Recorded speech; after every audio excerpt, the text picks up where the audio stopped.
There I was, sitting with my son on Tuesday night, watching England v Germany.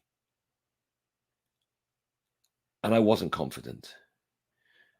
My son was more confident. And I'll tell you why he was more confident.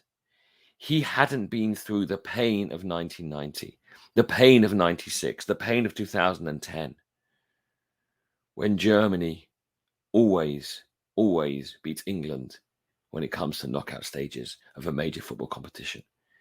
And again, if you think back as well to 1970 and 72, again, I don't remember those. I was not born and 1 year old when they happened. But the last 5 appearances of England v Germany in a knockout stage, England had lost every single time.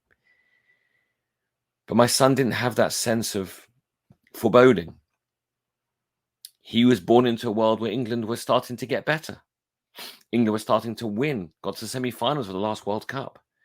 And therefore, there was a sense of positivity and hope.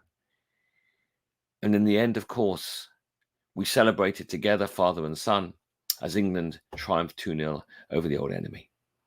But it struck me. Everyone was celebrating wildly. There was a poll out, was this the greatest result since 1966?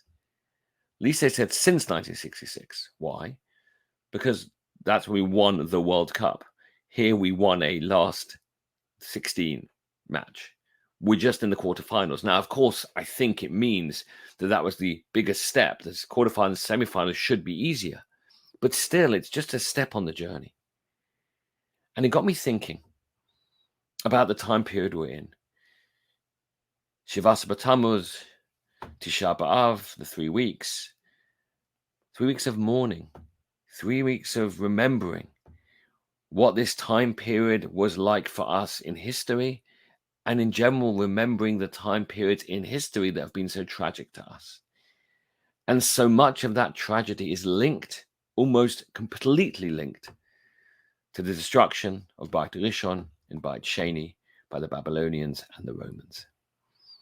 And the idea at a wedding, when we break the glass and say, Im eshkachech Yerushalayim, it's not simply remembering the destruction, but what the destruction led to.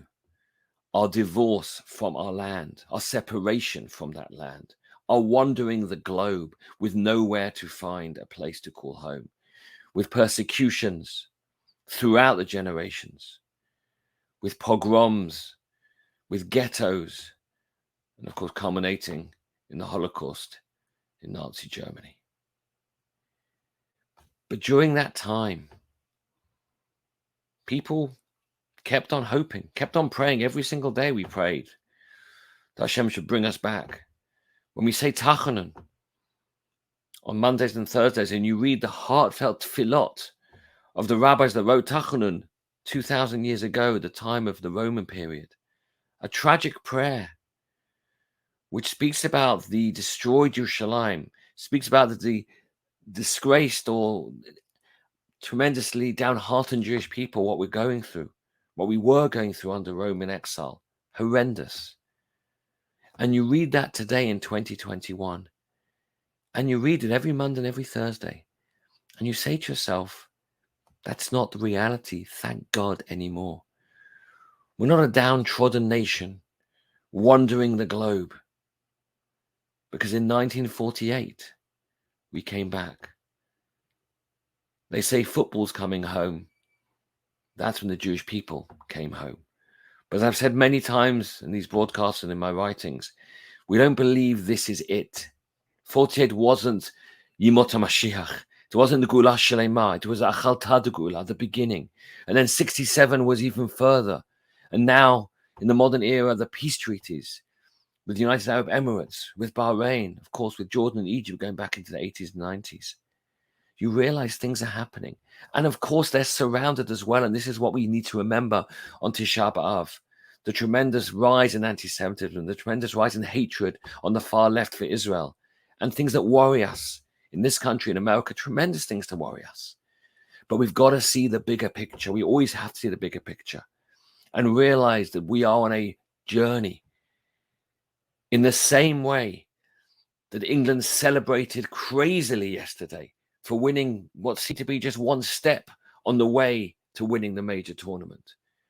We celebrate in 48 and 67, we celebrate Yom Ha'atzmaut Yom Yerushalayim as a realization that things are changing, that things have changed. We're no longer that nation that wanders the globe, the nation that is persecuted, the nation that is kicked out of every country. Of course, there's issues, but we have to realize during this time of the incredible thanks we have to HaKadosh Baruch Hu, that yes, while we sit and we mourn, and we have to mourn, and we have to remember, and we have to understand what has gone in our past, we have to also realize the wonderful world we're living in with all its problems. And that's why this Tisha B'Av, when we sit on the floor and we read the Kinot about what has happened in our history, Churban Beit Rishon, Churban Beit Sheni, the Crusades, the pogroms, the York Massacre, all the way up to the Shoah, we mourn and we cry. But we also realize that we have today a new reality, a reality that maybe those born pre-48 have an even stronger understanding of what the Jewish people has changed into. We're a different people, a different nation. And this time is for us in history, or in the weeks coming up, to focus on how we can improve ourselves as a people, improve ourselves as a nation, and realize that, please God, this Tisha B'Av should be the last one we have when we have to mourn. It should be eventually a gateway to not only the Chalta de Gula, but I've said many times, the Gula Shlema B'mheira V'Yameinu. Shabbat Shalom.